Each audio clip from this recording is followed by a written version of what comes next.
আমি একটু আগে ডাক্তারদের সাথে কথা বললাম ইমার্জেন্সি ওয়ার্ডের, তারা বললেন যে তার আঘাতটা গুরুতর, তার নাকে এবং চোখের এখানে আঘাত হয়েছে, ইন্টারনাল ব্লিডিং হচ্ছে এবং উনি সেমি কনসাস অবস্থায় আছেন। তো ডাক্তাররা একটু পরে তাকে আইসিইউতে নেবেন ফার্দার অবজারভেশনের জন্য। আরও কিছু কিছু টেস্ট আছে, সেই টেস্টগুলো করবেন।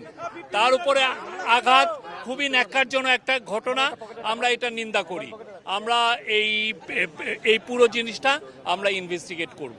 জুলাই মাসে আপনি দেখেন যখন আন্দোলনে তার পুরো গণ অধিকার পরিষদ সবাই ছিলেন এবং নূরকে 19শে জুলাইকে ওরা 20শে জুলাই রাতে পড়েছে, ওটা 19শে জুলাই দিবাগত রাতে ওনাকে অ্যারেস্ট করা হয় এবং ওনাকে ওখানে নির্মমভাবে টর্চার করা হয়। তো আমি তো আমার কথা বলেছি, এখন ওনাকে আরো এই ঘটনায় ব্যবস্থা নেবেন কিনা সেটা আমরা জানতে চাই। আমরা বলছি তো এটা ইনভেস্টিগেট হবে। আচ্ছা, একই সাথে